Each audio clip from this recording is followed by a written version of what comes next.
Ladies and gents, boys and girls, welcome. Monday, December the 11th, 2023. Hope you are all doing well. Chris Phillips here, your host of the Daily Crow of the Spurs Up Show. I see Sir Big Spurs, Ethan K, Jacob, Travi, John Edward. What's going on, guys? Appreciate each and every single one of you tuning in. Also, those in our Discord, head over to the TDC Questions channel. The TDC questions, should be sure your questions are answered there, guys. Hope you had a fantastic weekend. I'm not sure if you can tell, but we upgraded the camera setup for TDC. So, guys, let me know if you're having any visual issues. I was playing around with some stuff. This camera, believe it or not, it's fancy. It goes up to 4K, but there was a little bit of choppiness. If you're seeing choppiness, for example, my voice not matching what you're seeing on the screen, please let me know. Today's sort of a day where we're figuring things out, making sure that we're having no technical issues, if you will. But if things do look a little bit sharper on your end, then that is the reason. Because, again, we have upgraded the camera setup. Really excited. An early Christmas present for yours truly. Again, guys, we got a jam-packed show for you. A lot to get into here on this Monday, guys. We're kicking off the show. Great conversation, talking Ole Miss football as we continue to break down each and every single SEC team in this 2023 season. We brought on my good friend Zach Berry of the Ole Miss Spirit, the On3 affiliate for the Rebels, talk all things 2023 season and preview the upcoming Peach Bowl against the Penn State Nittany Lions. Also, guys, again, tons that I dive into. We're looking back at the 2023 season, guys. I'm going to break down my top 5 coldest takes of the 2023 season. And folks, let me tell you something. There are some freaking doozies on there. So you're going to want to stay tuned to that. My top 5 coldest takes of the season, guys. And also, we begin bowl game breakdowns, bowl game previews, bowl game predictions. As today, I'm talking all things Texas Bowl, Texas A&M taking on Oklahoma State, guys. Later in the show, I'll break down that game in its entirety, give my prediction, lock that in as well. Texas A&M and OSU in the Texas Bowl in Houston. And finally, guys, we end the show with a daily mailbag segment, taking all of your questions, your comments, and your voicemails. Guys, as you noticed, knows Chris Doering on the show today. We may have one more appearance from Chris.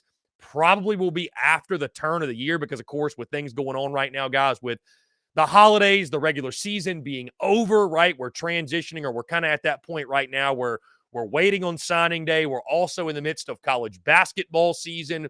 The holiday season, of course, people are busy. No Chris Doering today. Not sure that we get him on next week either. We'll probably have him on one more time. Twice more tops, I think, in regards to appearances for Chris Doering. And again, guys, I want to say thank you yet again to Chris Doering for taking the time all season long to join us. But again, we got a great conversation to kick off the show, talking all things Ole Miss Rebel football. Babes and Waves, where is the Roach King?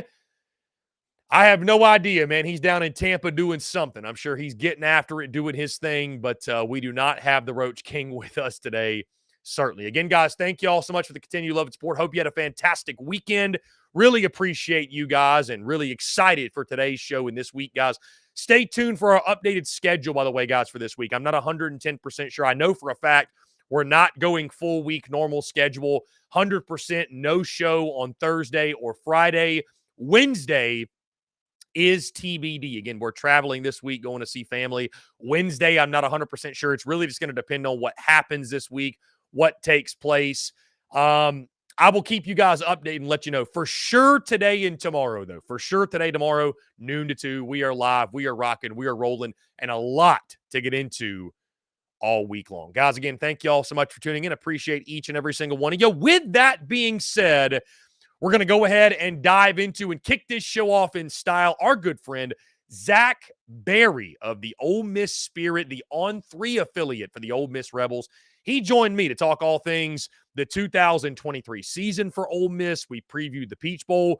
We talked a little bit of transfer portal, a.k.a. Juice Wells, potentially ending up in Oxford, Lane Kiffin, much, much more, guys. A really exciting conversation. So, again, sit back, relax, and enjoy this convo with our good friend Zach Berry of the Ole Miss Spirit.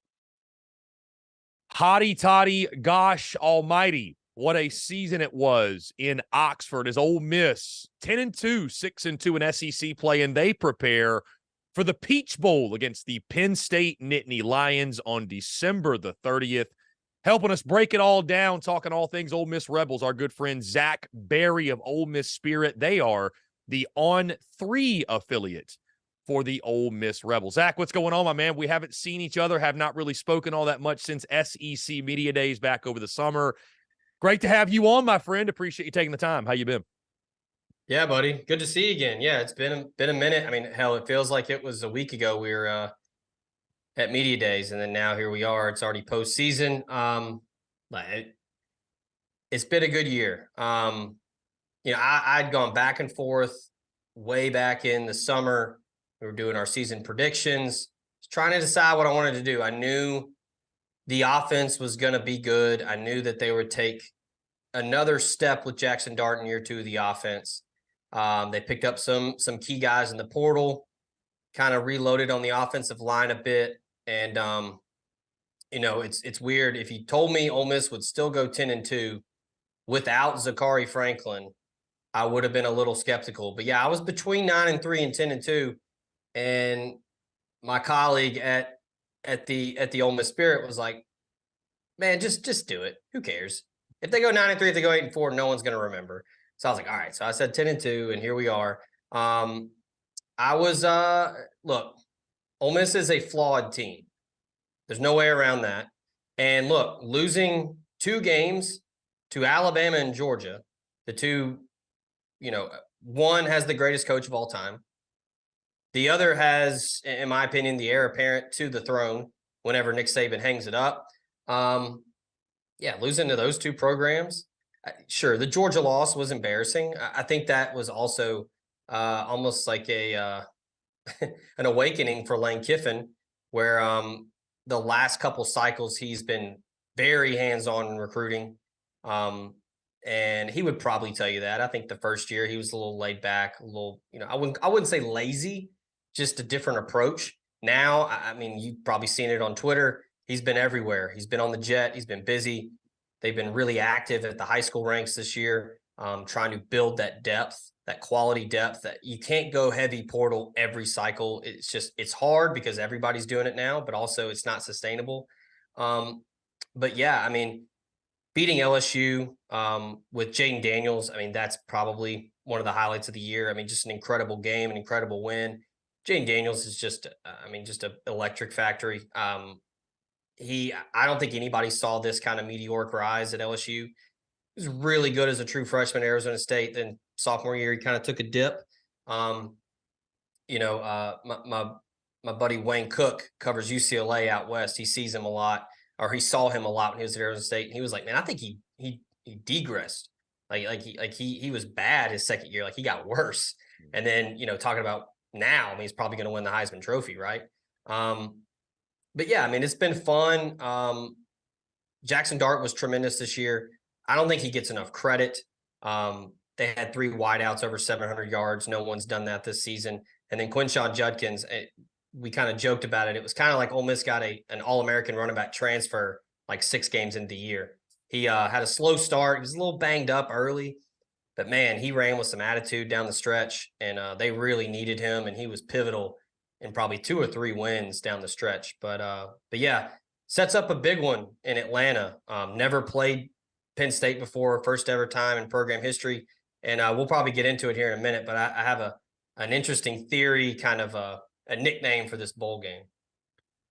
Yeah, Zach, back to the season as a whole, again, like you mentioned, 10-2, 6-2 in SEC play. The only 2 losses to Alabama and Georgia. And again, going back to media days, the preseason, the expectations, I feel like the expectations, they were pretty high in Oxford. But I mean, Zach, I have to imagine the Ole Miss fan base has to be just tickled with where the program is right now. And I mean, it's fair to call this season a massive success for Ole Miss football, right? Mm. I'll take it a step further, and you can correct me if I'm wrong, because I'm not going to sit here and pretend to be like an Ole Miss historian and know all about the great history of Ole Miss football. But like, is it fair to say we are in the golden era of Ole Miss football right now?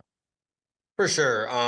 You had the late 50s and 60s with Johnny Vaught. They claim 3 national titles. They won 6 SEC titles.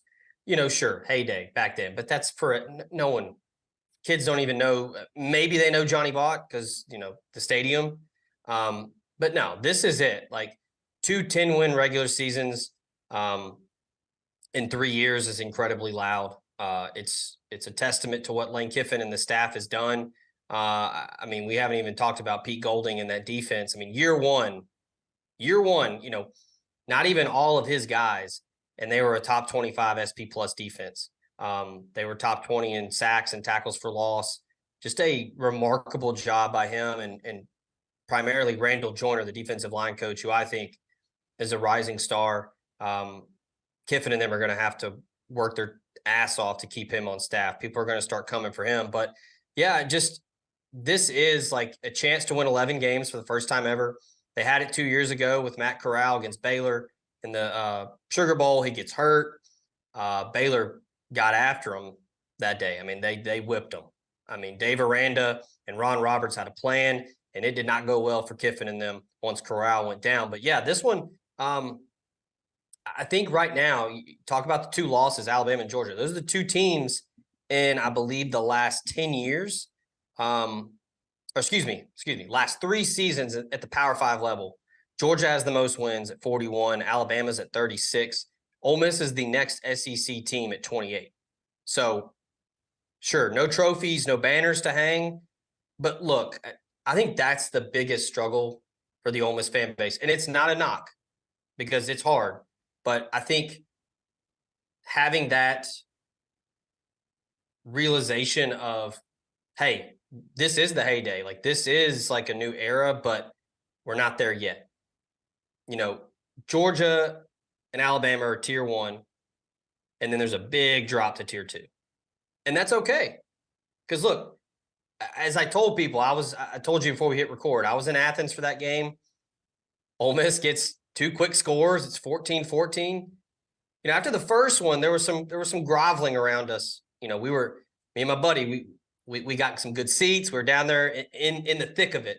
Some Georgia people were starting to kind of, look uneasy. And I was like, guys, it's early. Like, it's all right.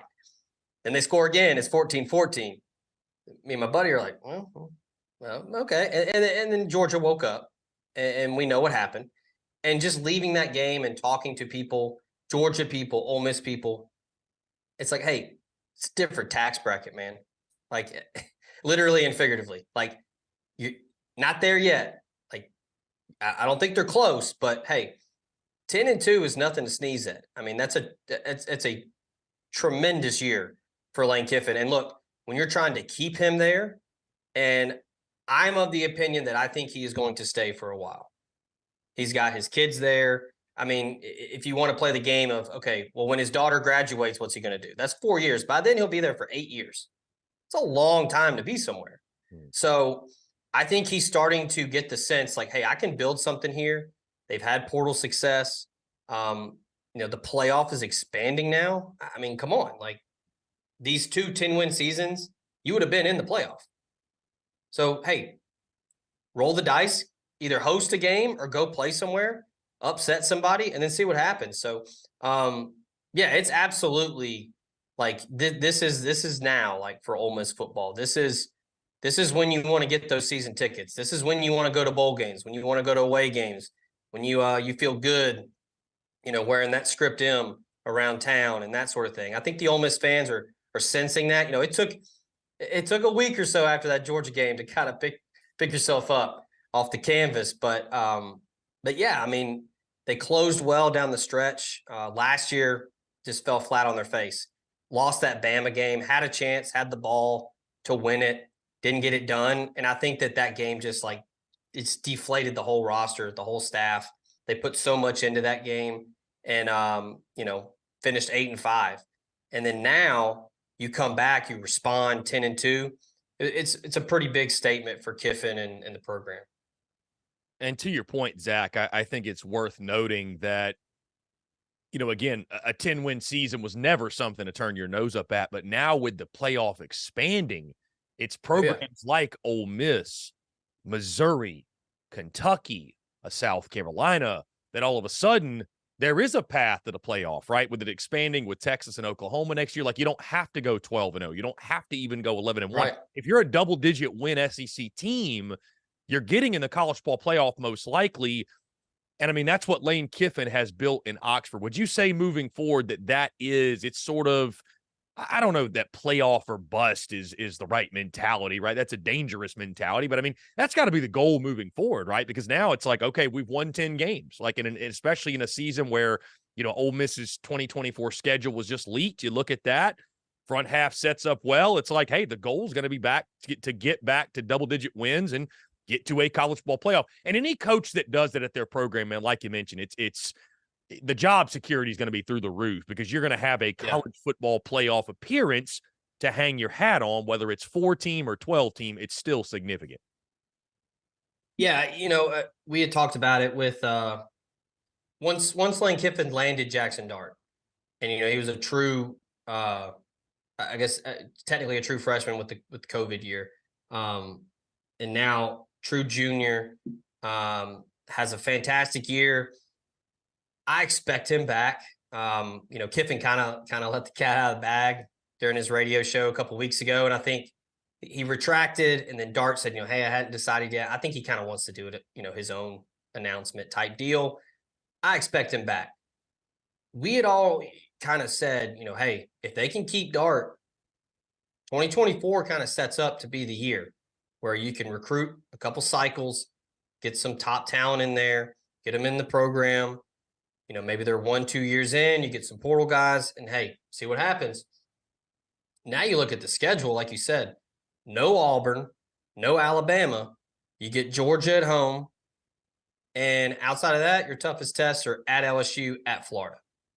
Now, I'm of the opinion, I don't think Billy Napier's the guy in Gainesville. I don't think he's going to be there very long.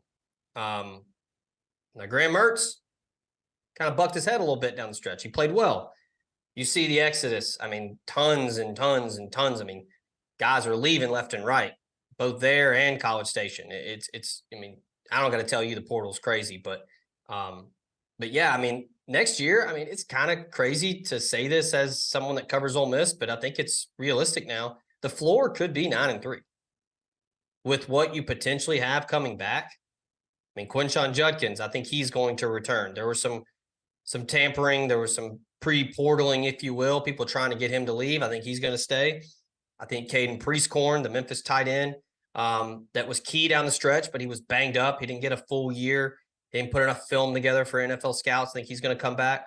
And then if you can get one of or both Jordan Watkins and Trey Harris to come back, and then get one or two impact portal wideouts, I mean, this is going to be a tough out for people in 2024.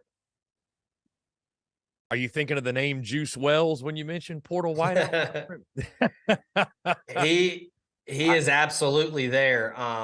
Kiffin went to see him this week. Like the list, I don't know if the list is long. Did you see the back and forth with the Ole Miss staffer and the South Carolina staffer? What about Juice Wells's car out there? I guess that was sick. That's a nice car. Yeah, that was funny. I did like that. I did like the South Carolina people playing along, and but yeah, I mean, I talked to South Carolina people, talked to you about it. I mean, he said all the right things all year. He said he was going to come back, and then, I can't really blame him. Maybe, go get your money, try to play 1 year and go pro, and then, no Rattler, he's gone. I mean, good Lord, man. I watch South Carolina every week. In my house, it's South Carolina and Ole Miss. The dude was special all year. I mean, he tried. He dragged that team all year long. And I know that Carolina had a bunch of injuries and some guys that, underwhelmed a little bit. But, yeah, I think Wells right now, it's the two I'm hearing the most are Texas and Ole Miss. He will be in Austin this weekend. But, yeah, Kiffin, like I said earlier in the show, he's been flying around all over the place. when Lane Kiffin comes to see you in person and tells you he wants you, I'm sure that resonates. So we'll see. I know they want to get him on a visit. If not this weekend, the next. These portal visits are kind of different than official visits for high school guys. A lot of times they're just one day. You're not doing the regular, let's go out to eat, let's go see the facilities, let's go check out the weight room and talk to academic people. No, like this is you have your sit down meeting with your position coach, your coordinator, and your head coach, and then you're probably getting out of there. So he's a name that I'm watching. There's tons of guys out there that Ole Miss really wants. But yeah, I think that they're a couple impact guys away on both sides of the ball to really competing for another 10-win season.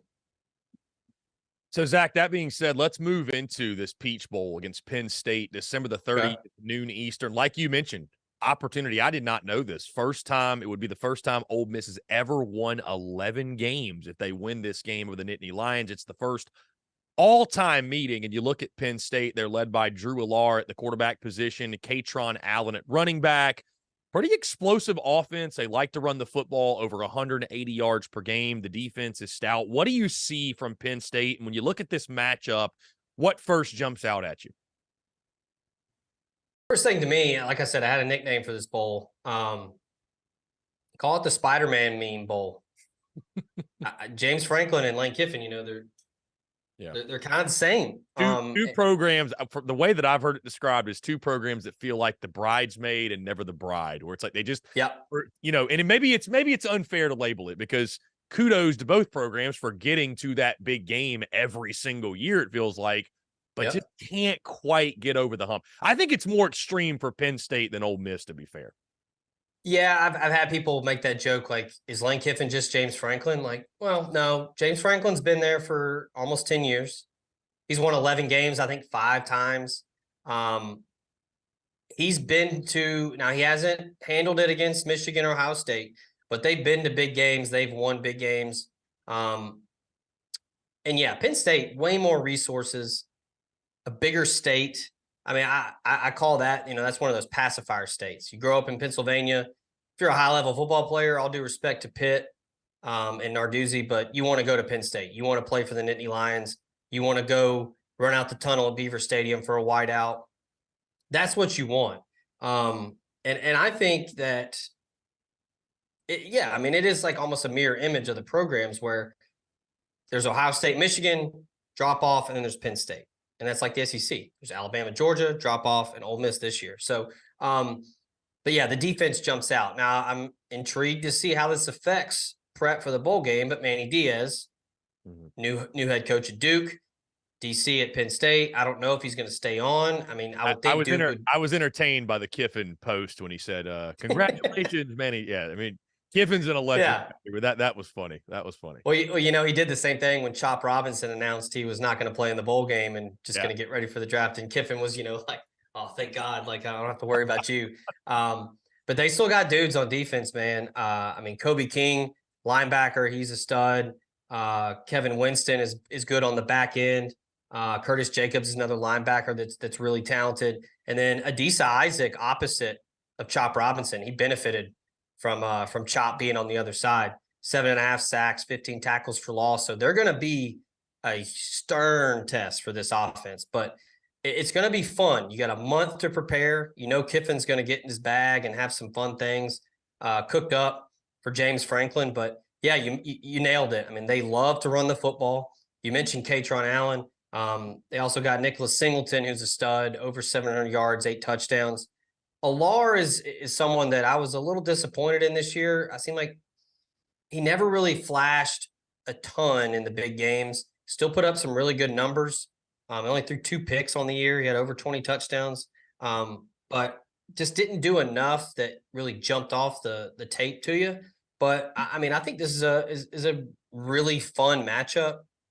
Lines kind of hovering around 4.5, 3.5 right now. I expect a big crowd. I know Ole Miss is pretty damn close to selling out their allotment of tickets. Big alumni base around Atlanta for Ole Miss, and it's drivable for most people. And then I know people are going to be flying in too. But yeah, it's going to be fun. And Ole Miss is going to want to remove that bad taste in their mouth from 2015 when they got there and TCU ran all over them.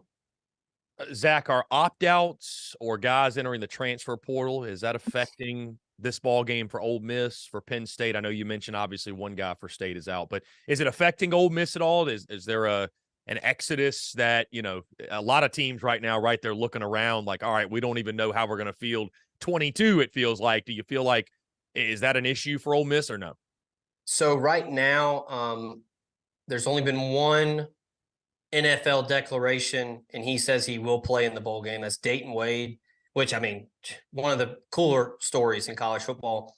Came over from Western Kentucky, walk on, earned a scholarship, and then turned himself into one of the top wideouts for Ole Miss, over 700 yards receiving. For him, his stock's not going to get any higher. I joked, unless he can grow 3 or 4 inches and gain 30 pounds, he's not going to get any better in the eyes of NFL scouts. I think he could potentially find a spot somewhere. I mean, you look at the NFL, I don't watch a ton of NFL, but a lot more slot guys that are shifty, can run good routes with the way the game's evolving and the spread attack for most NFL teams. He could find somewhere to land, but the portal, no. Right now, I think they're looking at 4 guys that have entered the portal. They've all been reserve guys. So they've been lucky and they've been fortunate. Kiffin has said earlier this week and last week he does not expect any opt-outs for this game. I think this is a testament to the culture that they built. He's been big on that because the last couple of years with the portal, I think the locker room, I wouldn't say it's been divided. There wasn't a lot of continuity. There wasn't that camaraderie that you need in a locker room. I know it's cliche, but it's true in football. You need it over a 12-game schedule. And then when you get to the postseason, I think the roster knows what's at stake. 11 wins has never been done. New Year's Six, premier brand in Penn State. You get to play on that stage, national television. And I mean, I'm praying, like, please, Peach Bowl, let this be a color on color matchup. Like, I want to see that because I think it's a great uniform matchup. But yeah, they've been fortunate, no opt-out so far. And Zach, to your point, you nailed that. And you look at this game on paper, and I think again the brand of Penn State and what Ole Miss has done this year. It's a nice story, but we're in an era, right, where people don't get as excited for bowl games they used to because, oh, who cares? Does it matter? Like, we built this culture of, are you in or not in the playoff? And if you're not, it's like, who cares about the rest of the bowl slate? You got guys opting out and what have you. But talking to you and further realizing what a win in this game would mean for Ole Miss, the significance of it, I find myself, I was already excited to see it. I'm even more excited now because, again, in an era where people question the significance or the importance of, oh, bowl games don't matter. This one feels like it matters, Zach. This one feels like it would be a very significant win for Ole Miss if they're able to, like you mentioned, for the first time in school history, win 11 games, and how that propels you into, admittedly, Zach, I've never understood the whole bowl games don't matter thing because Steve Spurrier said it best one time. When you win your bowl game, man, whether you're a 6-6 team or you're 10-2, whatever, when you win your bowl game, everything's better in the offseason. Spring practice is better. The workouts are better. Preseason's better. The hype around your program's better. So this one, again, for all those reasons, chance to get an 11th win, springboarding into 2024. It feels like there's a lot on the line. This would be a massive W. That's a great point. I'm glad you mentioned that because, we've talked about that a lot where, going into 2024, the schedule is manageable, very, very winnable. I think it sets up for them to have a great year, and the playoff is expanding. You want that momentum. You want to build on and with the portal too. I mean, portal recruitments are going to go into January. Some go into March. You want that momentum. You're going to have an opportunity. Noon Eastern, ESPN. Everybody will be watching. Hey, defensive guys in the portal, watch the defense. See what you could potentially come play for. Offensive guys, hey, Penn State's got a hell of a defense, but we're gonna damn sure try to put up 50 points. Come watch it. So, I think that you nailed it. I mean, I think that that's what this roster believes is, hey, like, why not play one more together? Like, let's try to get 11 wins and make history. I think that's big. And, Kiffin is a player's coach first and foremost. They talk about pro mindset all the time. If a guy wants to opt out, and I'm not saying other coaches do this, but they're not going to try to talk him out of it. I mean, that's your future. That's your decision. They'd love you to stay. They'd love you to play, but they're going to understand that. Talking about bowl games don't matter anymore. I do think that's silly, and maybe that's just because I'm a college football guy like you. I love it. I'll watch the Humanitarian Bowl. I'll watch the Popeyes Bahamas Bowl. I'm going to watch them all. Like, I'm a sicko. I love it. But yeah, I understand that sentiment from people that they just don't mean that much anymore. Man, no, like these dudes, they're competitors. They want to win. Sure, there's going to be some guys like Caleb Williams. I get it, man. Probably a number 1 overall pick, at least top 5. Totally get it. I mean, freak accidents happen. Marvin Harrison Jr. Ain't nobody going to blame him if he sits out.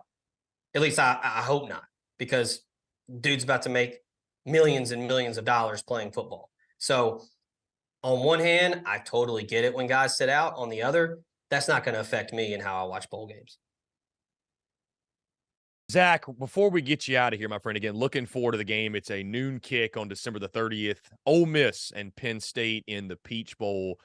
Let's touch on some hoops, why don't we? Ole Miss off to a start. They are 8-0, the last unbeaten team in the SEC. Yeah. Of course, as folks, some people may screenshot those standings. Yeah, yeah. Folks may not even realize we're in the middle of basketball season because, of course, as you know, Zach, football is king, and it's all we can talk about right now with the portal, NIL, and, of course, oh, by the way, bowl season upcoming. But, again, Rebels are doing work on the hardwood. They are 8-0 overall. What have you seen from Ole Miss that you like thus far, and do you think they can sustain it going into SEC play? Because, obviously, that's when things get real for everyone when conference play begins in January. They've done it in a lot of different ways so far. They've had some tight wins early in the year. They kind of played with fire a little bit, played with their food, had a couple 1-point wins over Sam Houston State and Temple. That was on the road. So Temple's, I mean, I don't think they're a tournament team, but like it's still a good win on the road for a team that's in, first year head coach and Chris Beard trying to find their footing, figure out kind of who they are. I think they know their identity, but just everybody buying in, finding their role. The story so far has been the backcourt. I mean, going into the season, everybody was like, we got to find another scorer to go with Matthew Morrell. I think they figured it out so far. Alan Flanagan's averaging 18 a game. The Auburn transfer, he comes over with his dad, who's an assistant on the staff. And then Jalen Murray, I think, has been the surprise so far through 8 games. St. Peter's transfer, played a lot in March, experienced guy. Beard loves him because he's from the Bronx, like tough, like loves that Bronx mentality. But he was not a scorer at St. Peter's. He was just kind of a floor general, facilitator, smart, heady player. But, man, he's been putting up numbers so far. He had a big game against Memphis and that huge win over Penny and the Tigers, which I think is a tournament team. So that was a big resume boost. But, yeah, like you said, when SEC play starts, that's when you find out. They got a big lift a couple weeks ago. Musa Cisse, the transfer from Oklahoma State, was the Big 12 Defensive Player of the Year. He was ruled eligible by the NCAA. So that was huge. It gives him another 7-footer, a legitimate defensive presence to go along with Jamarian Sharp, who is 7'5", and he's erasing shots left and right. But they got another 7-footer to go with him. I think this team could take a big, big, big next step if they can get Brandon Murray eligible. Originally went to LSU. Once everything happened there with all the NCAA stuff and Will Wade getting canned, he transfers to Georgetown, plays there. Then Patrick Ewing gets canned. So he transfers again. He's trying to get that waiver of, hey, everywhere I've gone, the staff has been fired. There's been slight optimism. There's no timeline. You know as well as I do, the NCAA answers to no one, so they go at their own pace. If they can get him eligible, I think this team could really be dangerous. I'm not saying they're going to, win the SEC or, be a single-digit seed in March, but they're going to give people fits. Talk about the identity. It's Chris Beard, man. It's defense. It's all defense first. Create offense off defense. Tenacious, on-ball defending. He loves that no-middle defense mentality. So we're going to learn a lot about this team in the next couple months when SEC play starts because everybody's damn good. So I'm excited. You know, for the last couple of years, basketball season's almost been like an off season for us at the site. But with Chris Beard, the crowds have been great. They had a sellout against Memphis for national television. It was awesome. He's a guy that gets it. Like he knows how to build a brand and build a program. He's gotten the students heavily involved. It's been a lot of fun. So for us as a site, as people that cover the team, it's gonna be a wild ride. So I'm excited. I think this team could potentially, if they get Brandon Murray eligible, could flirt with the bubble. They got to stay healthy. But if that backcourt can continue to score at the clip they're scoring at, I mean, it's going to go down in SEC play, but they're going to find some buckets elsewhere with guys like Jamin Brakefield and TJ Caldwell's been pretty good in this system. So it's going to be fun either way. But it's good to talk basketball again. It's been a minute. Zach Berry of the Ole Miss Spirit. Again, that is the On3 affiliate for Ole Miss Athletics. Zach, appreciate you taking the time, my friend. Let folks know, by the way, where they can check out all of your work. Yeah, so you can find us at omspirit.com, part of On3. Lots of recruiting, lots of portal. And then, yeah, basketball prep for the bowl game. We'll have tons of stuff on that. You can follow me on Twitter, Zach_Berry. That's with an H. And then, follow us on YouTube at OM Spirit. We do a lot of shows there. We'll have tons and tons of content leading up to the Peach Bowl and getting ready to dive into hoops. So, give us a follow, like, subscribe, all that good stuff. Zach, you're the man. I appreciate you taking the time. We'll definitely do it again soon. Yeah, buddy. Appreciate it.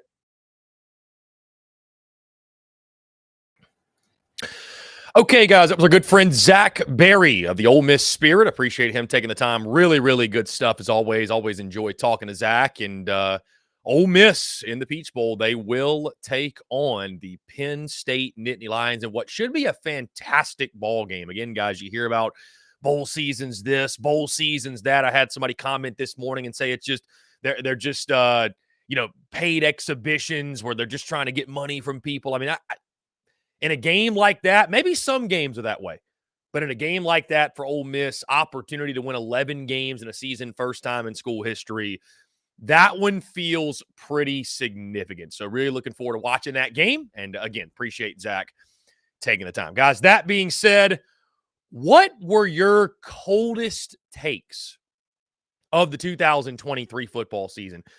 I'm going to give you my top 5. And folks, there were some massive swings and misses, and it's time I fess up to it. It's time I own up to it. All that and more, guys, on the other side of this break.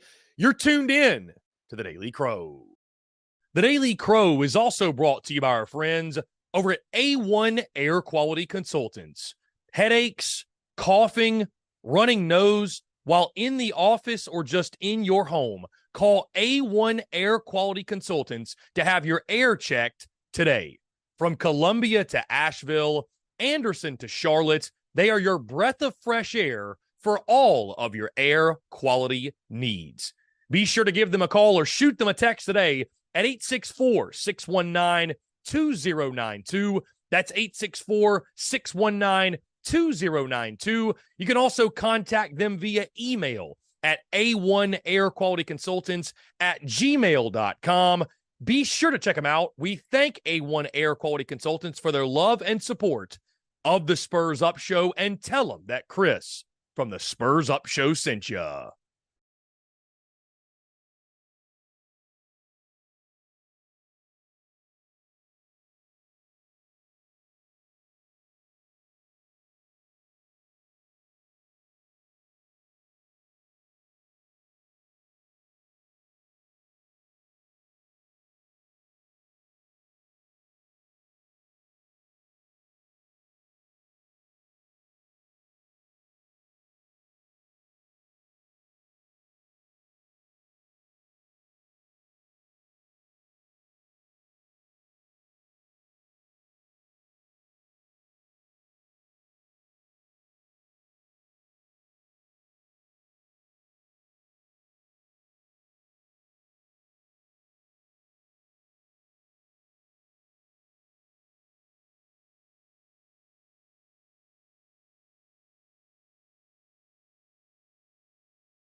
That's your Dougie, ho.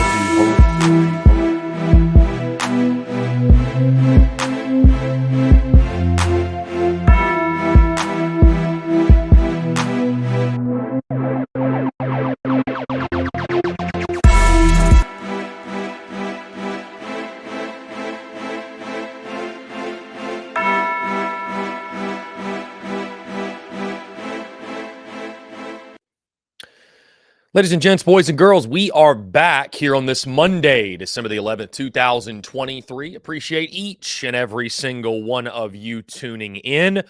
Want to say thank you yet again to our good friend Zach Berry of the Ole Miss Spirit, the On3 affiliate for the Ole Miss Rebels, talking all things Rebels football and, of course, the Peach Bowl as well. Even some basketball in there, right? Ole Miss sitting undefeated at 8-0. Chris Beard doing big things early already in his first season. Again, thanks so much to Zach, and thank you all so much for tuning in here on this Monday, December the 11th. Again, guys, hope you had a fantastic weekend.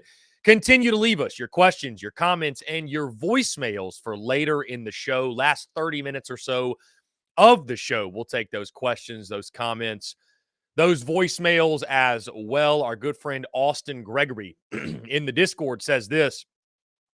Chris Phillips about to do a segment. Chris Phillips is about to do a segment on his coldest takes. This is going to be the longest segment in TDC history. Austin's got jokes. I respect it. I'm limiting it to my top 5 coldest takes of the 2023 season, Austin. Otherwise, we'd have to go through a long laundry list of cold takes. Not just for me, though. We could pull up some of your takes. We could pull up some of the chat's takes. We can go to social media. Hey, that's the beauty of it, though, right? In Vegas, if you hit 60%, you are considered an elite gambler. I like to think that I've hit 60%. But either way, there have been some swings and misses, no doubt. And that's what we're going to discuss today, guys.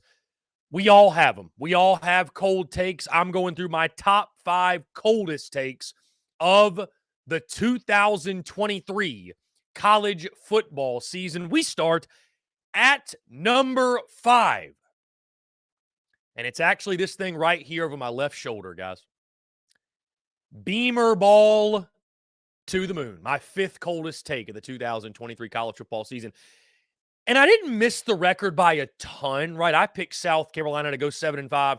They went 5-7 in this 2023 season. So the record wasn't all that far off, right? The record wasn't all that far off. I even had the worst case scenario for South Carolina at 5-7. Many people balked at that. But the reason I list this at number 5, it really comes back to the idea and the premise. And I got to hold myself accountable that since the spring, since January, the beginning of 2023, I ran this Beamer Ball to the Moon campaign. This Beamer Ball to the Moon 2023 tour. Really banking on year 3 of Shane Beamer being this launching point year. And again, I picked 7-5. But even I said in the preseason, I'd be stunned if the Gamecocks did not even make a bowl game. I would have been stunned if South Carolina did not even get to 6 wins. And sure enough, they did not. And especially, too, when you have this T-shirt picture next to you, as I did all season long, after all the losses, game after game after game. Again, guys, I could not help but put it on this list. I created merchandise around year 3 of the Shane Beamer era, only for the rocket ship on the way up to the moon to really not even get off the ground. Beamer ball to the moon. Beamer ball did not even break the atmosphere. Beamer ball didn't even get 100 feet off the landing pad before it exploded. I say that literally and figuratively because we look back in Charlotte, North Carolina. Heck, the way the season opened up, it exploded before it ever got off the ground. So number 5, guys, Beamer ball to the moon. At number 4, Again, guys, over the summer, we do our very best to give season predictions, lock in game-by-game picks, and I did that, of course, for every single SEC team, and I picked records for every single team in the SEC. There were a pair of teams, both in the East and the West, that I drastically missed. I drastically underestimated. And those two teams were the Missouri Tigers and the Ole Miss Rebels. I picked both of those teams to go 6-6 in this 2023 season. Now, the Missouri pick is more understandable, right? Eli Drinkets, what he had done in Como in his career, I think it warranted that 6-6 prediction, even with all the experience they had coming back. Ole Miss was a brutal swing and miss by my part. And Ole Miss Nation, Ole Miss Rebels, to the fans of the Ole Miss Rebels, I'm here to eat crow because I didn't know what the hell I was talking about. I had my doubts about the quarterback situation. I had my doubts about the defense and how quickly they could get fixed under Pete Golding.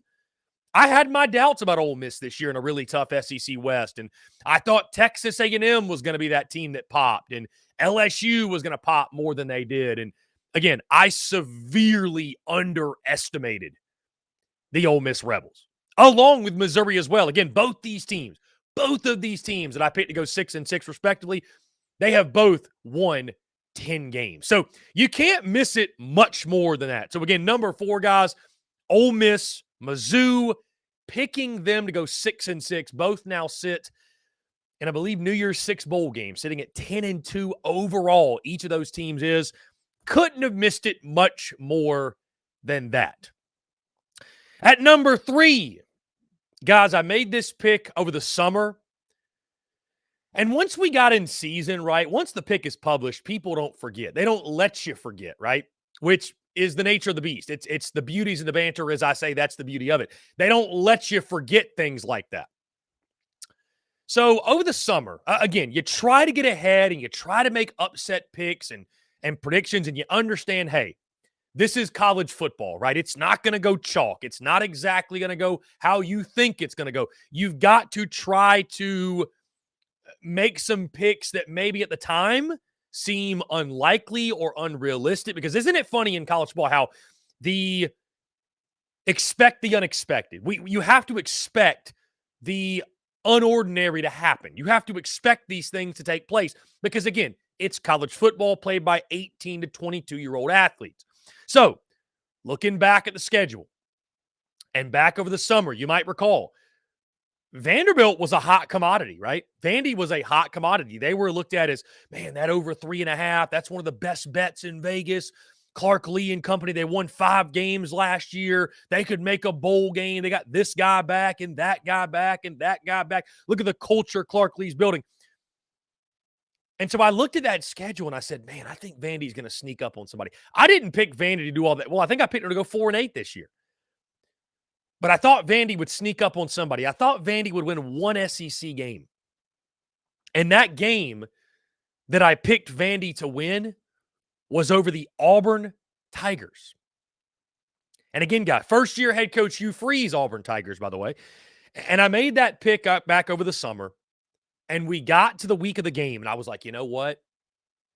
It's already out there. I've already gone with Vandy. Why not? Let's just ride the Commodores and see what happens. Well, guys, not only did Vandy not win, they lost that game by 16 points, which was their closest margin of defeat, by the way, in SEC play. Closest margin of defeat. It was a rough season in Nashville, no doubt. So, that was a cold take, to say the least, to pick Vandy to win an SEC game. Again, went with my gut, went with the upset pick, knew there was a chance it'd blow up in my face, and certainly it did. At number 2, now this was one that Gamecock Nation gave me a lot of hell for. A lot of hell. And I deserved it. I earned it. I dropped my college football playoff predictions before the season took place, right? My college football playoff Final four projections and predictions, and my final four, my four teams I thought were going to make it. And I had some usual suspects, right? I had Georgia. I had two Big Ten teams. I had Ohio State and Michigan. You might think, oh, man, that's a cold take. No. My fourth team I had the Clemson Tigers in the Final Four. I had the Clemson Tigers in the college ball playoff. I really thought, guys, that with Garrett Riley at OC, I thought in a weak ACC, I was not sold on Florida State yet. I really thought Clemson was going to get back to their double-digit win seasons and dominating the ACC. And, man, I could not have been more wrong. Thankfully, by the way, I didn't want to be right in that. I didn't want to be right, but I just genuinely thought, you know what? The ACC is weak. FSU's got to prove it to me. And Clemson still got talent. And again, that was a swing and a miss. Thankfully, a swing and a miss, but a swing and a miss nonetheless. Clemson making the college football playoff. And I'm still getting hell about that, by the way. I'm still catching hell for putting Clemson in that college football playoff. And you know what? I can't even blame you guys. I really, truly can't, because that was a stupid pick. That was a dumb pick. I regret that pick. That was a silly, absurd pick. I shouldn't have doubted Florida State. I shouldn't given Clemson the benefit of the doubt. That one certainly blew up in my face. And again, I'm glad it did. And my number one coldest take of the 2023 college football season, you know, I don't regret making this pick, because looking back on paper, I felt really, really confident in this pick, guys. I felt really confident that, you know what? Like when I went to SEC Media Days and I made all my predictions and I made all my projections and I locked in my East and West winner or my champion, I felt really, really good about it. Honestly, I did. And through the first 3 or 4 weeks of the season, I was like, man, I nailed this. But at the end of the day, Lord Nick Saban still rules college football, and I had to learn that the hard way. Guys, my number one coldest take, I had Bama going 9-3 in the 2023 season. I drank the Kool-Aid that, you know what? Alabama's fallen off. Nick Saban has lost his fastball. And again, guys, early in the season, I predicted the Texas loss. They lost to Texas. Then the following week, the South Florida game. I mean, guys, at that point, many of us were looking around going, this team might go 7-5. This team might go 8-4. Like 9-3 did not feel all that outlandish. 9-3 felt sort of kind at that point. But Alabama, Nick Saban, they did what they do best, and that is prove all of their doubters wrong, including yours truly. Again, I had to eat a lot of crow after that SEC championship. I doubted them yet again. I thought Georgia for sure was going to take down Alabama. And the job by Nick Saban, his coaching staff, the evolution of Jalen Milroe. Again, guys, we've talked about these things a lot, but it's worth highlighting yet again. It's worth highlighting yet again. And I learned a very, very hard lesson this year. And I don't know, I felt like, man, I'm making somewhat of a splash at SEC Media Days. I'm drawing a lot of attention to myself, picking the Crimson Tide to go 9-3. And I just learned the lesson that if you're going to dance on the grave of Alabama, if you're going to dance on the grave of Nick Saban, dance very lightly. Dance very lightly, because everybody wants to be the first one to call the ending of the dynasty. Everybody wants to be the first to call the ending of the Nick Saban era in Tuscaloosa. Maybe there's some Bama fatigue in there. And that day will one day come, but that day is not today. And I had to learn that the hard way. So again, guys, my top 5 coldest takes of the 2023 college football season. At number 5, Beamer ball to the moon. At number 4, Ole Miss and Missouri, both going 6-6. At number 3, Vanderbilt beating Auburn. At number 2, Clemson making the college football playoff. And at number 1, the Alabama Crimson Tide finishing the season at 9-3.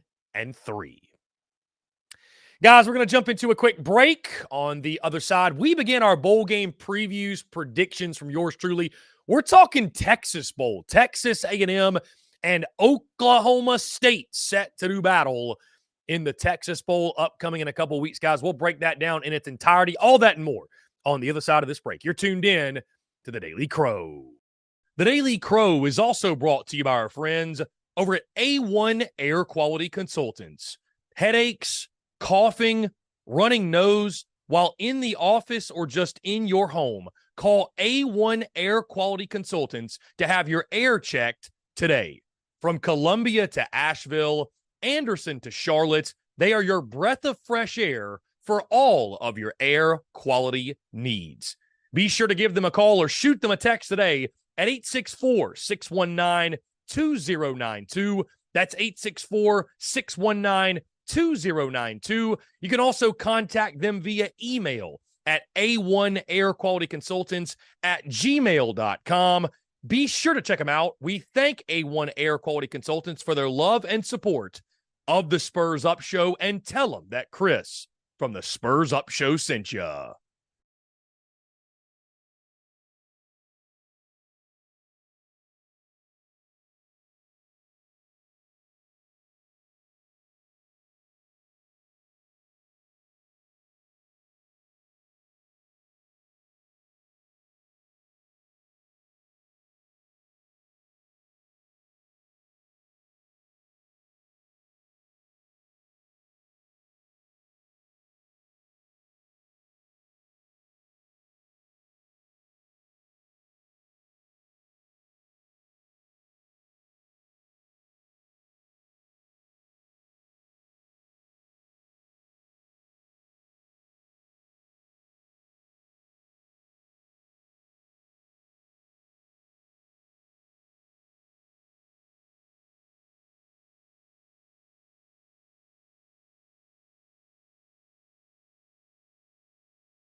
Muscle Dougie, ho.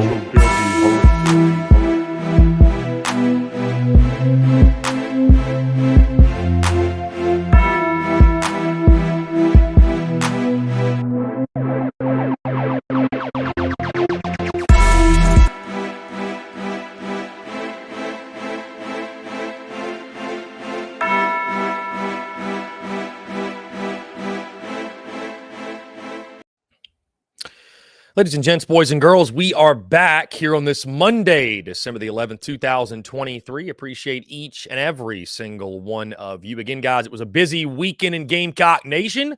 Couple welcome homes that took place over the weekend from Shane Beamer. We'll talk those later in the show, of course. Also, some things on the hardwood, guys. Really, we'll dive in the daily mailbag segment. Take your questions, your comments, and your voicemails about all of it later. Final 30 or 40 minutes of the show.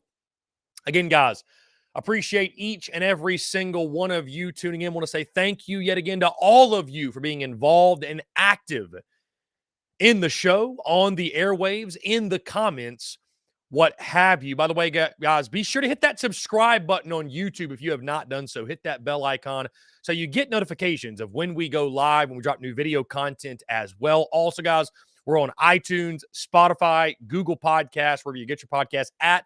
The Spurs Up Show is where you can find us. Be sure you hit that subscribe button and leave us a 5-star review as well. Guys, in the meantime, like I mentioned, we're beginning to break down these bowl games. We're going to break down, preview, predict, conversate, banter, talk about every single SEC bowl games. There are 9 total bowl games. Hopefully there will be 10. That would mean that the SEC is in the national championship game. But again, we're breaking down each of these games. The plan and the expectation is to have these previews done by end of next week. So going into the Christmas holiday, we'll have all the breakdowns, all the previews, all the predictions done for every single SEC bowl game. By the way, guys, really quick update. Bowl game simulations will begin tomorrow. We're going to begin to simulate these games on NCAA. The times for them are going to be a little bit different, right? They're going to be a little bit different just because a lot of moving pieces. We're traveling. We're moving around. So we're going to do some of them at 10 a.m., do some of them in the morning. We'll do some late at 7 o'clock. But again, if you miss anything, you can catch it all on YouTube. Tomorrow, we will do Texas A&M and Oklahoma State. And then on Wednesday, we will do Kentucky and Clemson, the Gator Bowl. And then get into next week, we'll simulate a lot of these games, maybe even finish up those simulations next week. So again, guys, just stay tuned. Content bleeding out of the eyeballs for you guys. With that being said, we're breaking down the Texas Bowl. The Texas A&M Aggies taking on the Oklahoma State Cowboys. It's SEC against Big 12. December the 27th, a 9 p.m. Eastern kickoff on ESPN. Guys, this game being played in Houston, Texas at NRG Stadium. The line currently, Texas A&M is a 3-point favorite. The over-under set at 53.5. And as you look at this game, guys, opt-outs and transfer portal entries, declarations for the NFL draft, players not being available is a huge storyline, not just in this game, but many others across the country as well. But certainly in this one, Texas A&M being severely affected. And, I guess it's something we should have expected with a coaching change. And, Mike Elko's been named the new head coach. But, it's almost like the bowl game is very, very secondary at this point. The bowl game does not feel like the most pressing matter. Obviously, Elko's out there recruiting, hiring a staff, getting his feet wet as head coach. I do not believe he's coaching in the bowl game. So there are a lot of moving pieces right now. Anais Smith has declared for the draft. Of course, Max Johnson, the quarterback, guys, he's already hit the portal and committed to North Carolina. They've got 3 offensive linemen that have hit the portal. Micaiah Overton and LT Overton, the defensive linemen, have hit the portal. Walter Nolan, Jordan Gilbert, other defenders as well. So Texas A&M has been absolutely ravaged by the transfer portal. And guys, this game is in 16 days. So who's to say there's not more? I mean, I think it'd be crazy not to expect more guys to enter their name into the transfer portal. So you really have to look around and I know Texas A&M's got depth, don't get me wrong, but they are missing some key contributors and key pieces for this game against Oklahoma State. Of course, guys, the Cowboys, Ollie Gordon leads the way for OSU.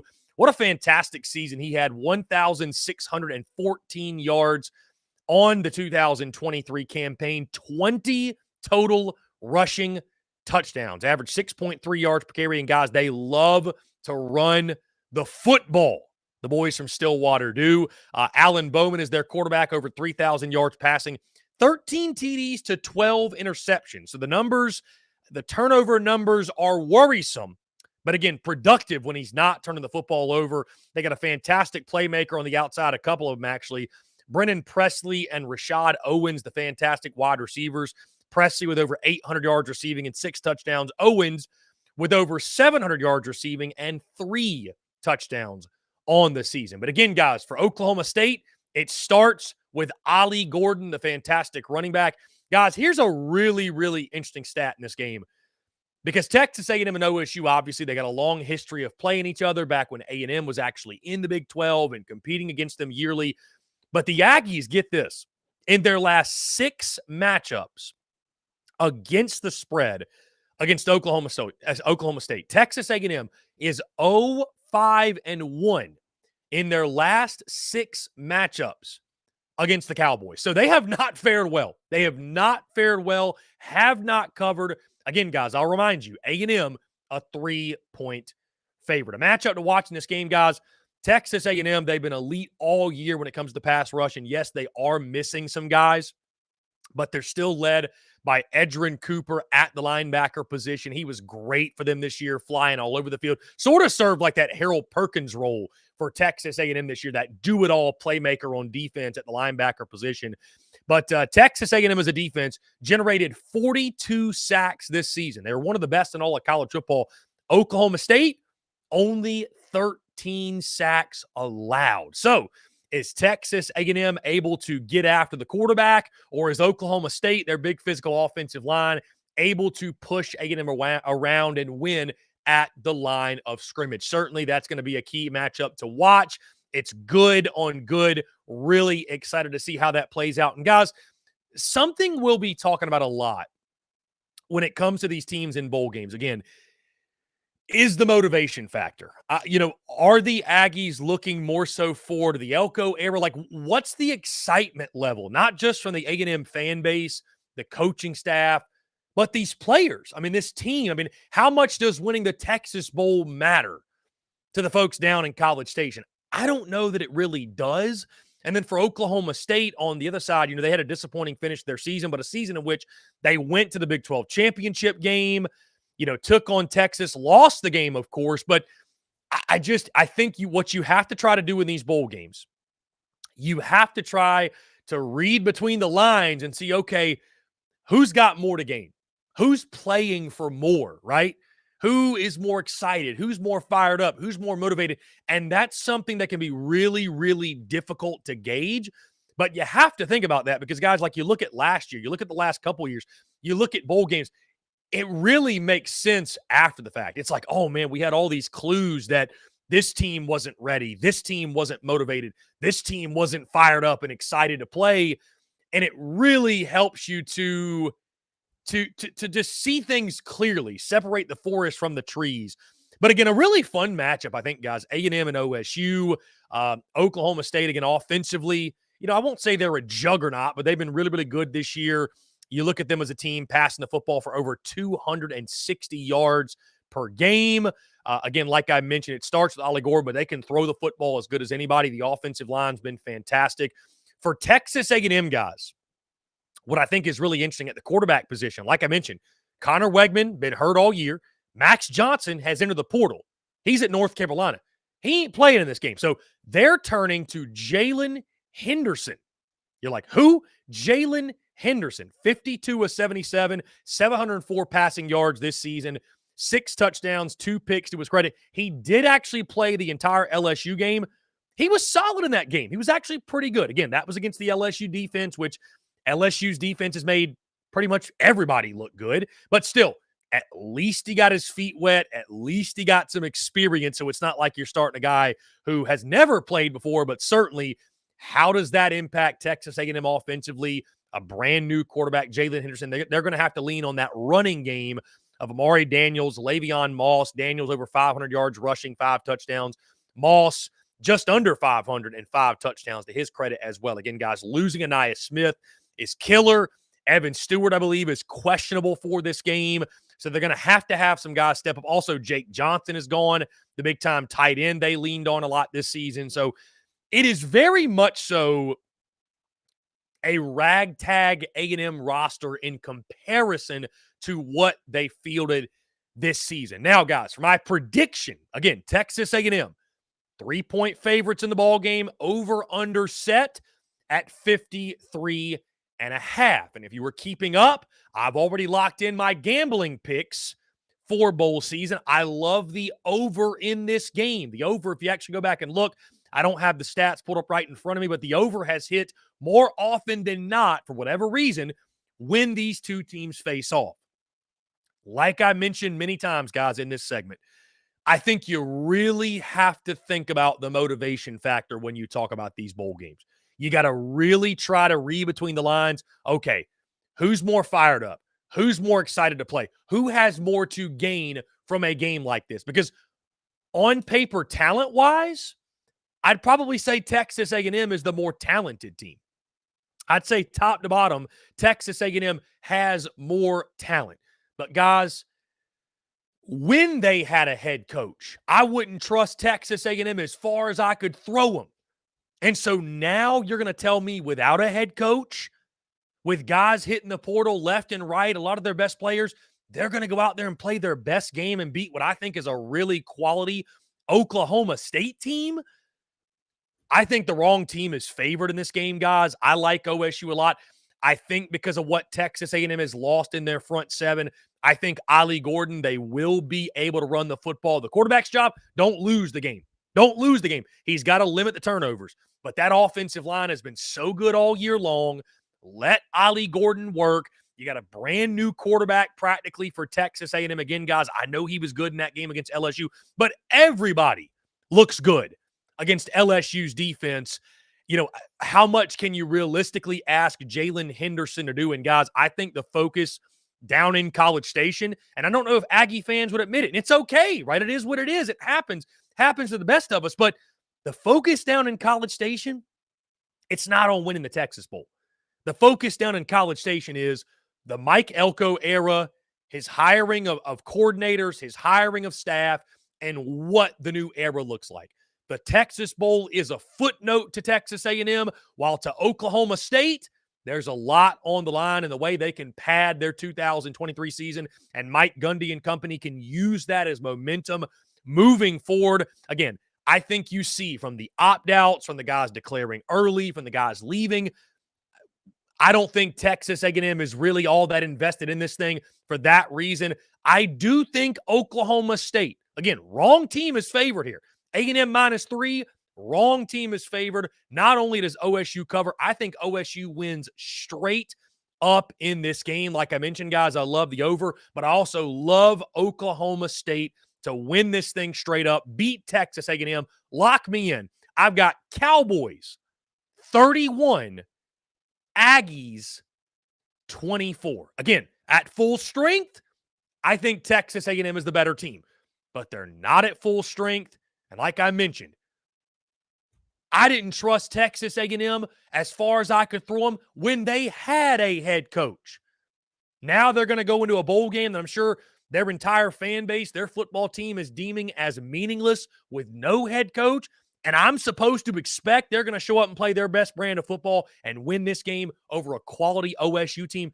Absolutely not. Give me Oklahoma State. I'm riding the Cowboys all day long to win the Texas Bowl. Guys, with that being said, we're going to go ahead and jump into another quick break. Again, appreciate each and every single one of you. You're loving sport. Again, that's the first of many of our bowl game previews. We'll continue tomorrow, guys. I'll preview the Gator Bowl, I believe, between Kentucky and Clemson, preview, predicted, all that good stuff. We'll be doing that for every single bowl game on the slate this bowl season in regards to SEC games, of course. Guys, that being said, we're going to jump into a quick break. On the other side, our daily mailbag segment begins. I want to hear from you, your questions, your comments, your voicemails, and more on the side. You're tuned in to the Daily Crow. The Daily Crow is also brought to you by our friends over at A1 Air Quality Consultants. Headaches, coughing, running nose while in the office or just in your home. Call A1 Air Quality Consultants to have your air checked today. From Columbia to Asheville, Anderson to Charlotte, they are your breath of fresh air for all of your air quality needs. Be sure to give them a call or shoot them a text today at 864-619-2092. That's 864-619-2092. You can also contact them via email at a1airqualityconsultants@gmail.com. Be sure to check them out. We thank A1 Air Quality Consultants for their love and support of the Spurs Up Show, and tell them that Chris from the Spurs Up Show sent ya.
Muscle doggy ho.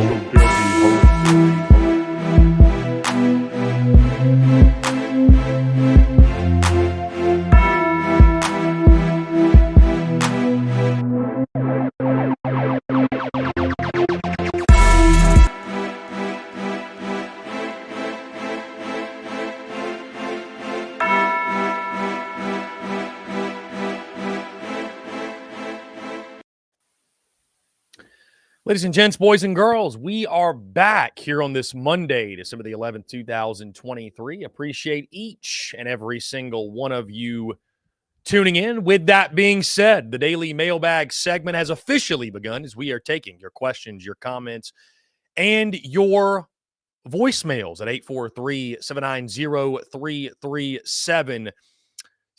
You can also text that number as well or comment on Facebook, YouTube, wherever you are consuming our show, and we will get into those questions, those comments, etc. Also, for those in the Discord, be sure to go over to TDC questions and leave us a comment, and we'll get to that.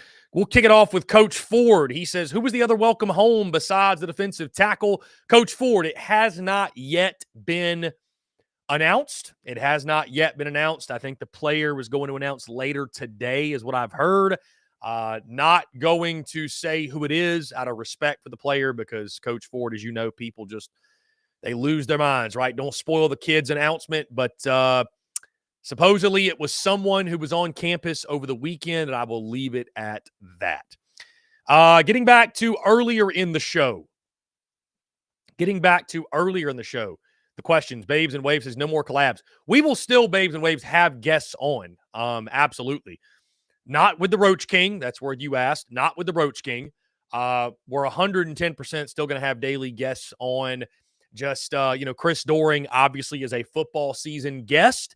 Now that the season has, at least the regular season has come to an end, again, we might have him on one or two more times, but obviously as we go into spring, we're not going to have Doring on each and every single week like we did over the football season. So rest assured, no matter whatever changes, whatever takes place with TDC, with the show, with the business, having daily guests on is something certainly I plan on doing. Bird Toffley, juice to Old Piss confirmed. Bird, I would say this. I talked to my Ole Miss guy, Zach. I talked to him off the record. Their staff feels really, really, really good about their odds of landing Juice Wells. Obviously, there is no public announcement as of yet, but they feel really, really good about their chances at landing Juice Wells. So we shall see. Ethan K., honest question. Can Beamer donate part of his salary to NIL or to hire some big-name coaches? Sounds like the school doesn't want to fork over much, and we are consistently seeing this, unfortunately. Ethan K., I don't know exactly how that would work. I got to be totally honest with you. I do not know how that would work. And that's obviously at his discretion. Whatever he wants to do with his money is up to him. But, that's one of those things, Ethan K., as college football continues to evolve and change with the NIL stuff and the portal stuff, you do wonder if that's going to become more commonplace to where instead of coaches getting $10 million a year in their contract, maybe they get $6.5 million a year and they give that 3.5, the rest of it to NIL. Like, it just, as crazy as that sounds, maybe that's how things operate moving forward. But I don't know that that's a thing right now. I don't know enough. We'd have to ask JC Sherwood or somebody that's in that NIL space to really figure out what's going on with that. Again, guys, 843-790-3377.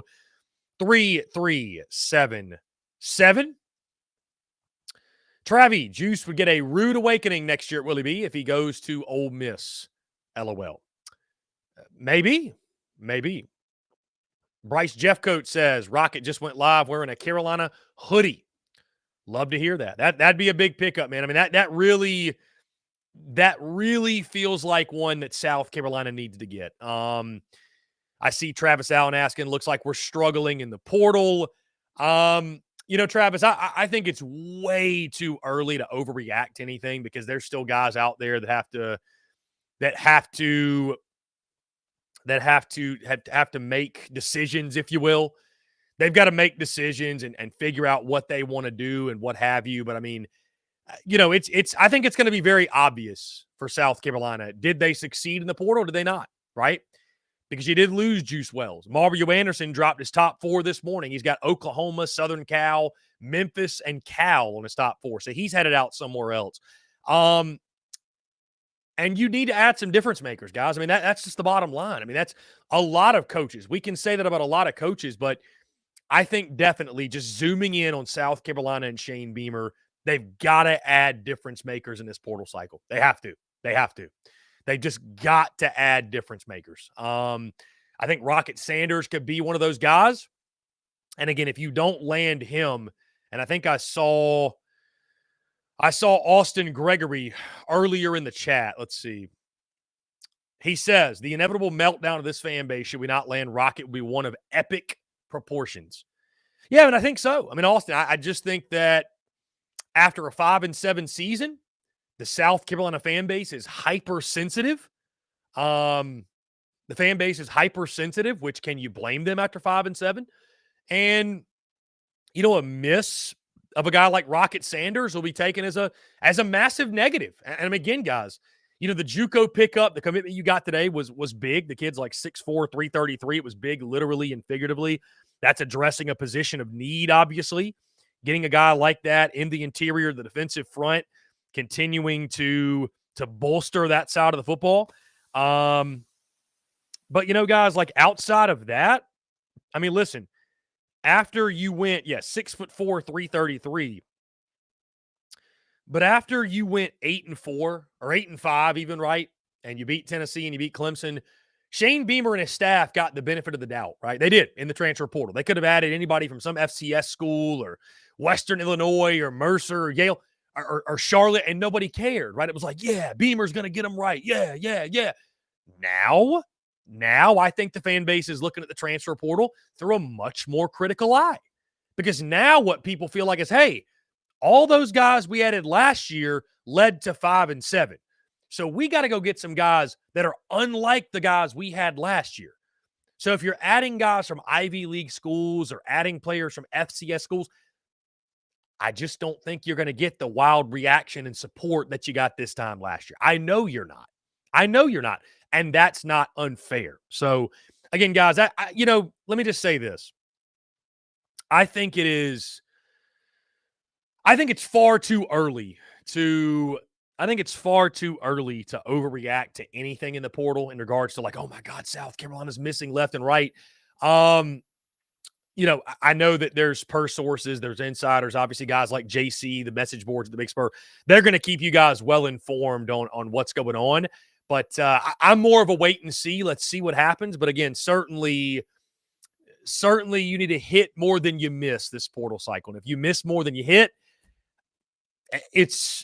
I hate to say something like it's going to be the beginning of the end for Shane Beamer, but it's going to be brutal if you do not have a successful portal haul. It's going to be brutal because you got to go out there and get some game changers. You got to go out there, get some difference makers. You don't get any depth pieces. You got to go get some starters. You got to go get some key contributors that can help you win now. Coach Ford says Rocket does not fix anything if we don't drastically fix the wide receiver room as well. Not talking about some 5'8", 170-pound wide receiver. I mean, to your point, Coach Ford, South Carolina needs to land some bodies at wideout. There's no question. You're absolutely right, Coach Ford. You are absolutely right. Let's see. DGD, the plan for South Carolina at quarterback next year, Lenoris Sellers. DGD, Lenoris Sellers is the plan. Guy who played in limited action in 2023, played against Furman, played against Vandy, but has the build, has the skill set, dual threat guy, can do it with his legs, can do it with his arm. A lot of high hopes, DGD. And to your point, so the outside looking in, isn't it funny? Because South Carolina fans are convinced that Lenoris Sellers is the truth and he's going to be the next big-time guy. And I'm not saying he's not, but, other schools would say, man, go get a quarterback. You guys need a quarterback. You don't have anybody that's – but, it's DGD. It's the question of – do you want to go out in the portal and get a Power 5 guy that's played at the Power 5 level that, you could feel confident handing the keys over to, that it's done it and you kind of know what you're getting? Or do you build your program around this youngster? The only problem with the youngster is you don't have 2 or 3 years to develop him. Like, you have to win now. So, that's where the portal, that's where like these expectations that have been created by winning early in the portal, it's made it really interesting from the standpoint of, would you rather hand the keys over to an unproven freshman or go out and get a guy in the portal for the power, from the Power 5 level, and trust them with it. You know what I mean? So Ethan K says, no more Fugars. Yeah. Yeah. I think that goes without saying, my guy. I think that goes without saying, Ethan, for sure. For sure. No doubt. Let's see. Austin Gregory, Couch Coach Ford, strange guy. Oh, goodness. Travi says Juice will get a rude awakening next year at Willie B if he goes to Ole Miss. That would be wild. Mark down October the 5th at Williams-Brice Stadium in 2024 if Juice Wells does indeed land at Ole Miss. And again, guys, it is sounding really likely. Juice Wells was supposed to visit Texas and actually canceled that visit. He canceled that visit. So, I mean, dude, you think about, though, what Lane Kiffin could do with Juice Wells, with Jackson Dart at quarterback. I mean, guys, I hate to say it, but it's a great fit. It's a really, really nice fit. It really is. So we'll see what happens with that. Again, guys, 843-790-337. That's 843-790-337. So, man, I almost feel for my dude. I'm just looking at social media. I feel for my dude, J.D. Pickell here, because he's having to pretend like Kyle McCord going to Nebraska would be a good idea. Kyle McCord going to play for Marcus Satterfield would be a good idea. No, absolutely not. Coach Ford says Austin Gregory equals facts adverse. Okay, we're building a rivalry here in the chat. Austin says, hope Mario goes to OU. Would hate to be his dad if they lose to the Gamecocks behind an Anderson-led rushing attack. Yeah, that was interesting over the weekend, wasn't it? John Edward, can we not call him Juice? His name is Juice Wells, John Edward. I mean, what do you mean to call him? Antoine Wells? I mean, Austin, why is JD having to pretend that? I'm just saying from the standpoint of, like, I'm sure he doesn't want to go out there and burn that bridge with Nebraska, right? I mean, again, do we think Kyle McCord playing for Marcus Satterfield would be a good idea? I don't know. Hey, maybe so. Maybe I'm the one that's missing all the great things that's happening at Nebraska. Let's see. No, so the stuff with Mario Anderson and his dad, I mean, it's just another example, guys, in the long list of examples. Dude, when you are the parent of a player, just stay off social media, man. Just give it a rest. Just because you do nothing to help the situation. Just stay off social media. You know what I mean? Just stay off social media. Do yourself a favor. Stay off social media. Let's see. We got a text here. Texter says, sounds like many fans are too concerned about our running back and wide receiver replacements. Gamecocks better bring in some quality O-line and D-line players, or next season will be a disaster as well. You know what's interesting? That was Kevin, by the way. Thank you, Kevin, for the text. You know, Kevin, what's interesting is there's some people that think that South Carolina doesn't need to bring in anybody on the offensive line, which, I mean,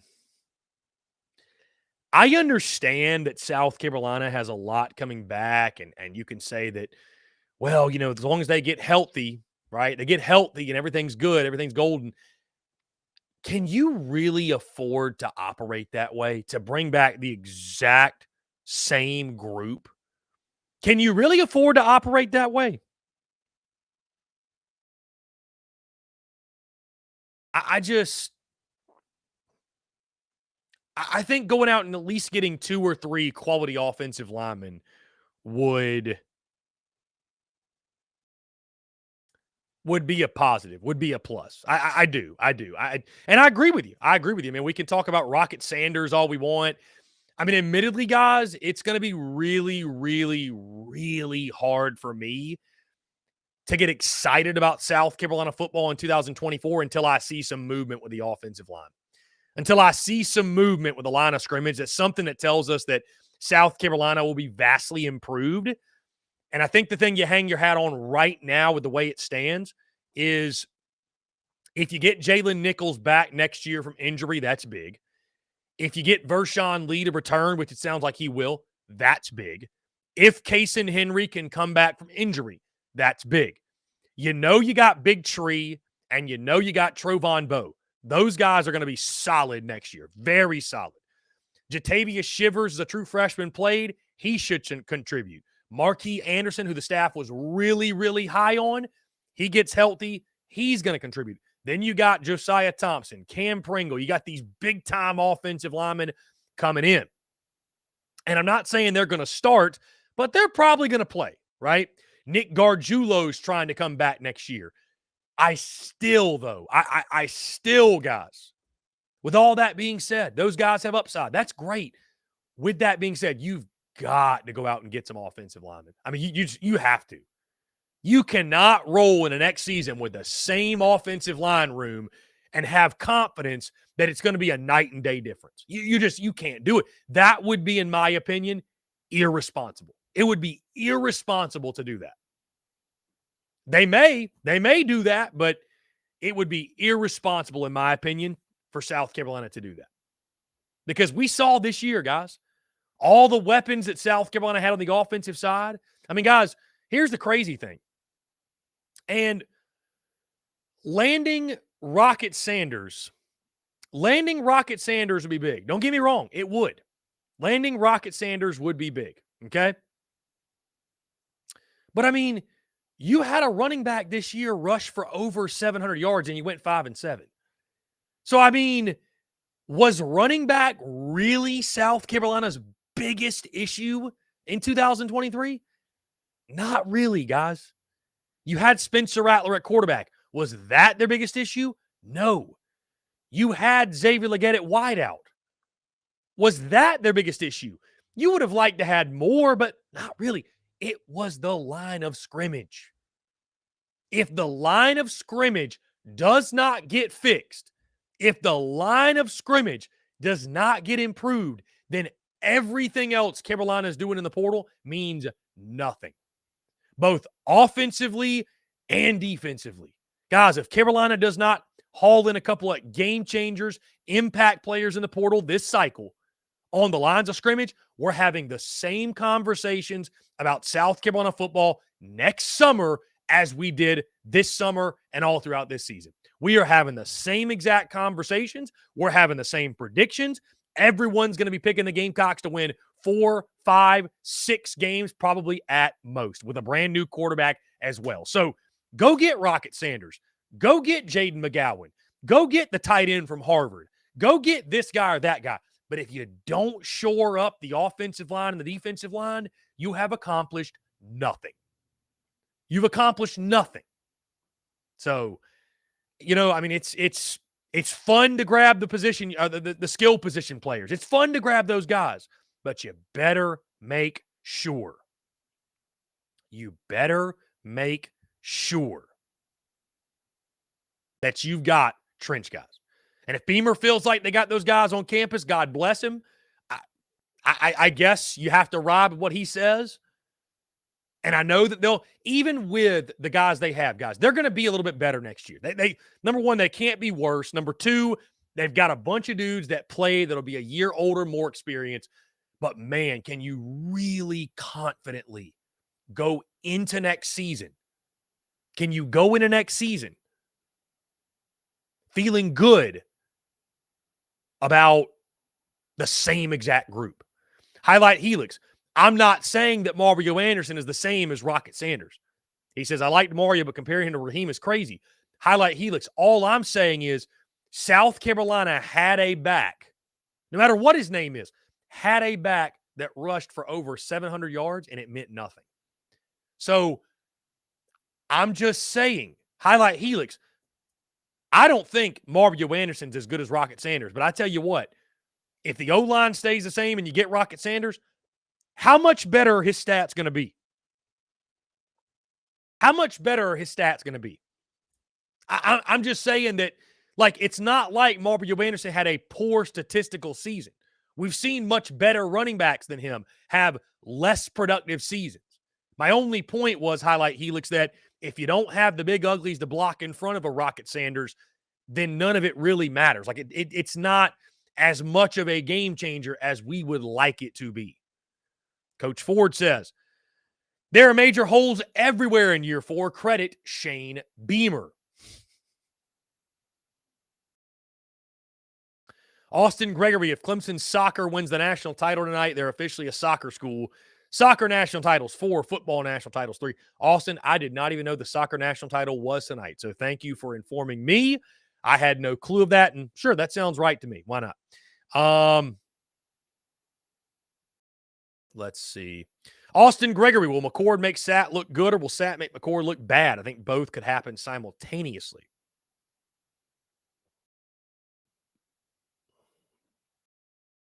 Skyland says Mario has not been offered from Oklahoma. He only put them up there because they reached out but never was offered. Interesting. Coach Ford, it's not Juice or Mario. It's the other 16 that we'll miss for depth. Transfer portal should be finding the key few pieces to go over the top, built off the depth. Coach Ford, again, I know you keep going back to this, Coach Ford, because you want to make a point. And, listen, man, if you want to doubt Shane Beamer, Coach Ford, they just went 5-7 this year. Like, you don't have to use the portal stuff because here's the thing, man. No, Coach Ford, I disagree. I don't think if Carolina goes 5-7 next year or 4-8, I don't think it's going to be because they lost a bunch of guys that played 2 or less games in their career. I just don't see it, Coach Ford. We can agree to disagree, but I don't agree. That quality depth was depth. It wasn't quality, Coach Ford. It had not played. You can't call it quality depth when it had not been quality enough to see the field at any point. So find another hill to die on, because I just think that one's worn out, that one's tired, that one's exhausted, and it's just flat out incorrect. Guys, we're going to jump into one final break. On the other side, we'll close out the show with more of your questions, comments, and voicemails. All that and more on the other side. You're tuned in to The Daily Crow. The Daily Crow is also brought to you by our friends over at A1 Air Quality Consultants. Headaches, coughing, running nose while in the office or just in your home, call A1 Air Quality Consultants to have your air checked today. From Columbia to Asheville, Anderson to Charlotte, they are your breath of fresh air for all of your air quality needs. Be sure to give them a call or shoot them a text today at 864-619-2092. That's 864-619-2092. You can also contact them via email at a1airqualityconsultants@gmail.com. Be sure to check them out. We thank A1 Air Quality Consultants for their love and support of the Spurs Up Show, and tell them that Chris from the Spurs Up Show sent ya.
Muscle Dougie, ho.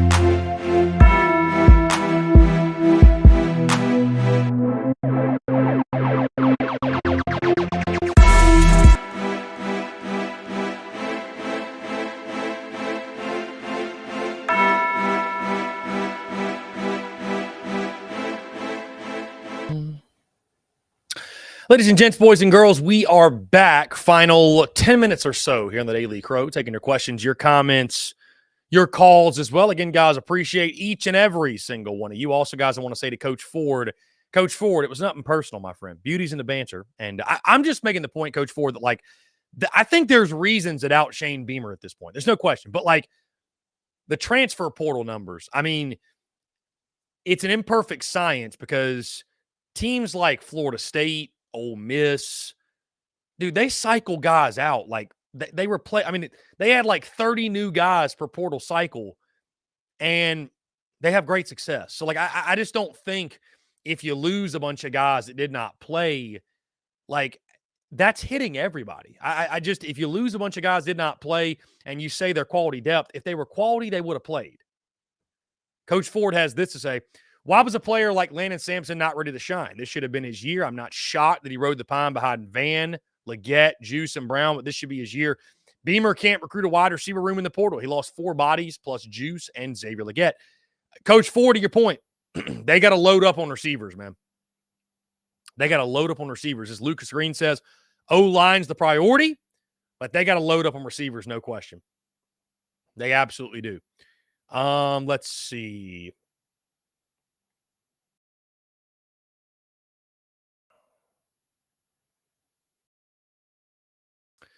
Austin Gregory, Daniel Hill tells Mississippi this is one of the top 2 visits I've been on. Wonder who the other is. I think you're talking about Mississippi State, right, Austin? Bro, I've been hearing about Daniel Hill's name for months, man. I just let me know when he commits. You know what I mean? I mean, dude, he's been toying with these schools for freaking ever. I mean, it just forever. Let's see. Yes, Madison Duncan, we are rocking the Master shirt. Yes.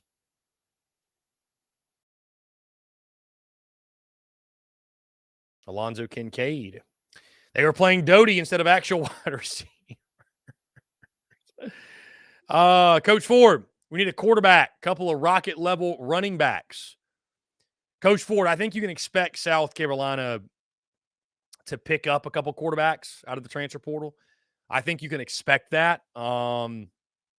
I don't think they're going to pick up anybody that's going to start over Lenoris Sellers, but I do think for depth, for competitive depth, I do think you're going to see South Carolina be active at the quarterback position. I do think you can expect that. So let's see. Was Rocket Sanders injured most of the season? Yes, he did battle injury all throughout the season. So I think he came on later in the year, to your point, but yes, he did battle injury. That's a really, really good point and something that folks should keep in mind, no doubt.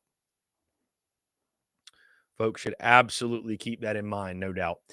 Austin Gregory, what are positions we don't need on the offensive side of the ball at this point? I mean, Austin, that's a good point. I mean, what positions do you not need on the offensive side? I mean, Austin, here's the thing. After you go 5-7, I don't think there's a position that you don't need. I mean, Austin, I think if you can get a really high quality football player, you take them. You take them. I mean, I just think when you're at the point South Carolina's at, again, you go 5-7, I think you take them, man.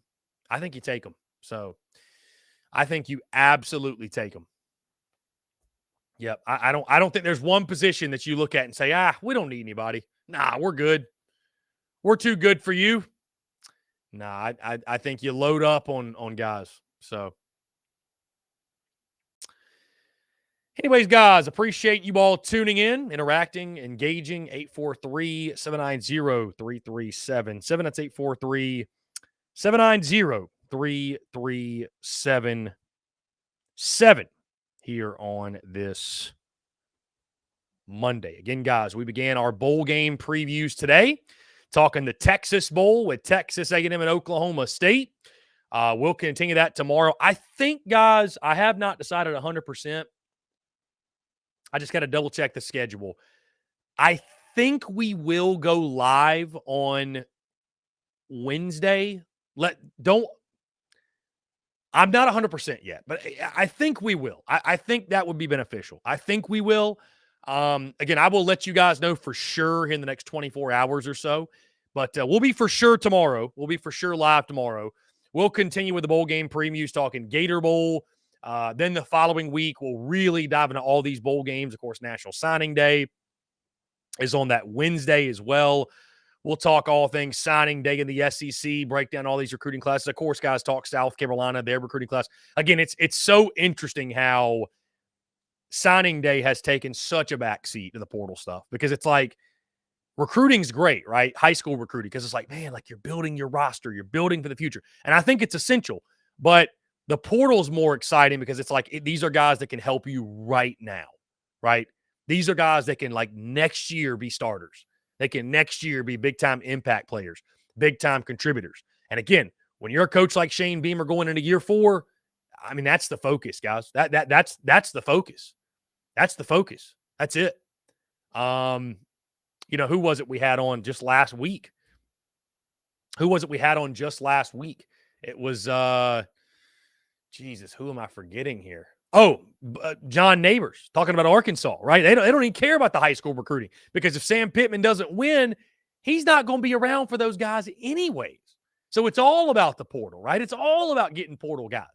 So, but still, signing day, big deal. Excited to break it down. I think I saw South Carolina sits right now 9 days from signing day. They sit 19th in the On3 rankings, which I think is like 10th or 11th in the SEC, which, guys, really, really, that's what matters. I mean, I just, we get so lost in looking at national rankings, but guys, admittedly, it don't matter. Like, where you rank in the SEC, that's what matters, because that's who you play.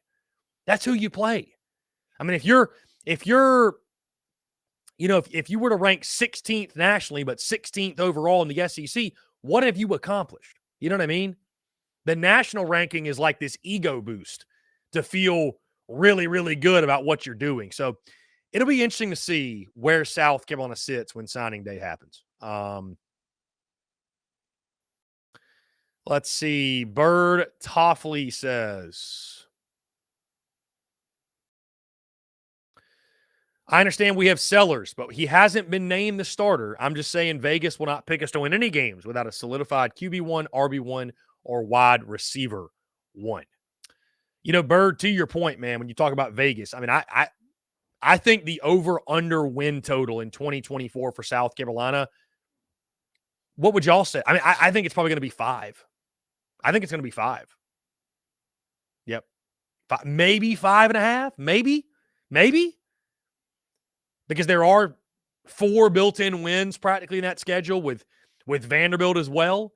5 or 5.5, I think, will be the over-under. 5 or 5, which isn't that so crazy, guys, to think that what was the Vegas over-under win total was 6.5 this past year, and everybody thought that was crazy. Everybody thought that was crazy coming off of a 8-win season, the Tennessee, the Clemson games. Everybody thought that was crazy, and Vegas gave you 6.5 after that. What are they going to give you after a 5-7 season? 5 or maybe 5.5. Maybe it's 4.5 to Austin's point. Maybe it's 4.5. Who knows? Going to be interesting for sure. Oh, by the way, guys, real quick update. We'll obviously cover this and have plenty of content. But speaking of 2024, the schedule, what have you, Wednesday night, the 2024 SEC schedule. All the schedules will be finalized, released 7 o'clock Wednesday night. Looking forward to that, guys. Stay tuned for all the content surrounding that. And, of course, we'll talk about that on the airways when we get back the following week. Going to be a lot of fun to break down all of those schedules. Guys, final thing here. Texter says, and it's Robbie Davis, we need to get quality depth at every single position for next season, because Lord knows we don't need another injury-riddled season this coming season.